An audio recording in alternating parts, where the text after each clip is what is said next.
तो guys welcome to medic ज्ञान।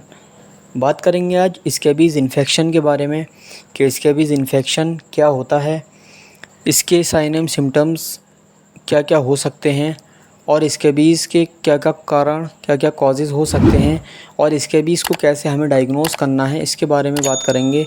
और स्कैबीज़ के ट्रीटमेंट के बारे में बात करेंगे और स्कैबीज़ के प्रिवेंशन हम कैसे कर सकते हैं, इन सारे टॉपिक्स को कवर अप करेंगे।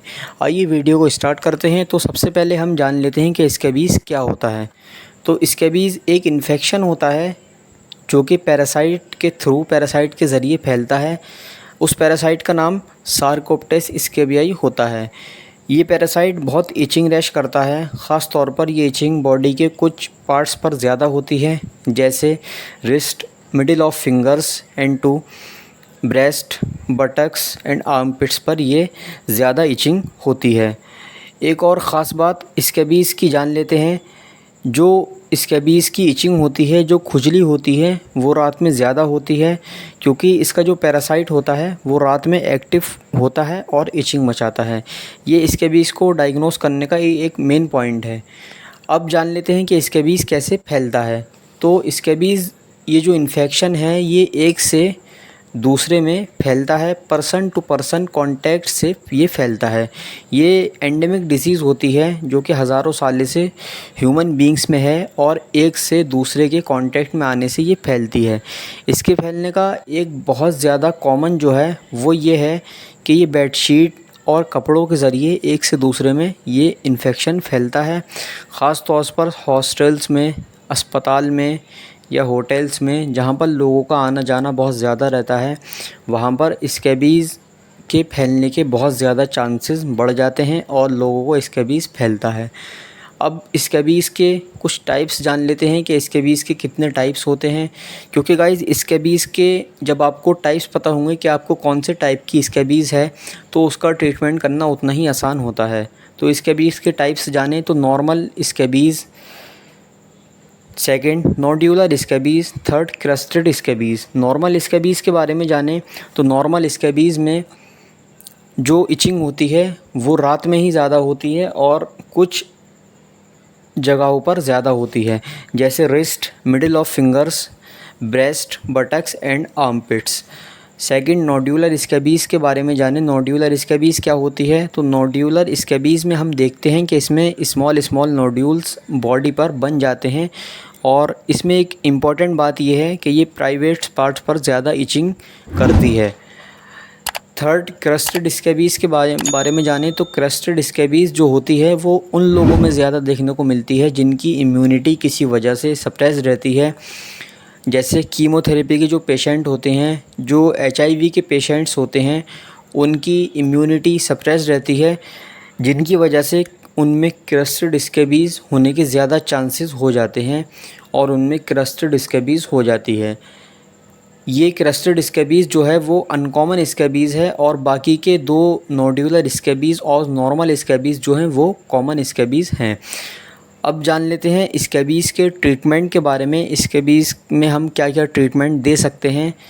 तो गाइस स्कैबीज़ के ट्रीटमेंट में डॉक्टर आपको लोशन और क्रीम प्रिस्क्राइब करते हैं और कुछ ओरल मेडिकेशंस अवेलेबल होती हैं। अब क्रीम के बारे में जानें तो क्रीम लगाने का जो तरीका होता है, जो प्रॉपर तरीका होता है, अगर उस प्रॉपर तरीके से आप क्रीम अप्लाई करते हैं तो स्कैबीज़ जड़ से ख़त्म हो जाती है। अगर आप उस तरीके से क्रीम अप्लाई नहीं करते हैं या लोशन अप्लाई नहीं करते हैं तब स्कैबीज़ फिर से लौट जाती है। अब क्रीम अप्लाई करने का तरीका जान लेते हैं। तो क्रीम अप्लाई करने का जो तरीका होता है वो रात में सोने से पहले नेक डाउन आपको पूरी बॉडी पर वो क्रीम या लोशन अप्लाई करना होता है और सुबह में उठकर उसको वॉश करना होता है। आफ्टर 6 डेज़ फिर आपको रात में सोने से पहले वो क्रीम या लोशन बॉडी पर अप्लाई करना होता है। नेक्स्ट डे आपको वॉश करना होता है। 1 हफ़्ते का इसमें गैप रहता है। यही प्रॉपर तरीका क्रीम या लोशन अप्लाई करने का स्कैबीज़ में रहता है। अगर आप इस तरीके से प्रॉपर वे से आप क्रीम या लोशन अपनी बॉडी पर अप्लाई करते हैं तो स्कैबीज़ ख़त्म हो सकती है और ख़त्म हो जाती है। अब क्रीम के बारे में जानें, क्या कौन सी क्रीम स्कैबीज़ में डॉक्टर प्रिस्क्राइब करते हैं।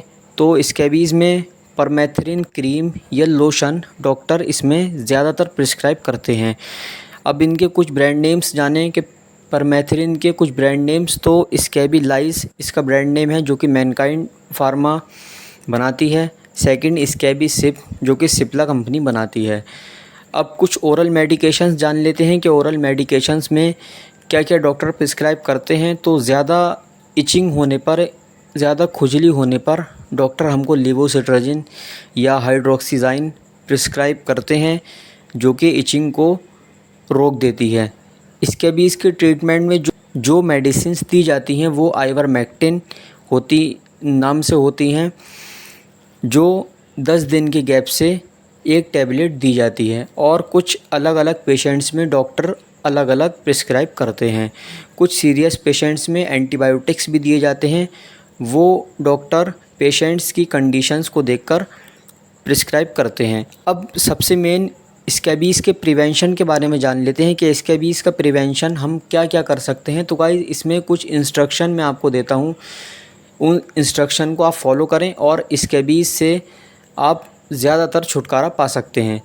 तो सबसे पहले अगर आपके फैमिली में किसी मेंबर को स्कैबीज़ है तो आप अपने फैमिली के सभी मेंबर्स को वो क्रीम या लोशन अपनी बॉडी पर अप्लाई करवाएं। सेकंड इंस्ट्रक्शन के बारे में जानें तो कपड़ों को, बेडशीट को, अंडर गारमेंट्स को आप अच्छे तरीके से गर्म पानी में उबालें और जब तक वो पानी ठंडा ना हो जाए उन कपड़ों या बेडशीट को ना निकालें। जब वो पानी ठंडा हो जाए तब उन कपड़ों को निकाल कर आप वॉश कर सकते हैं। ये स्कैबीज़ का प्रिवेंशन है, इसको आप ज़रूर करें जिससे स्कैबीज़ से आप छुटकारा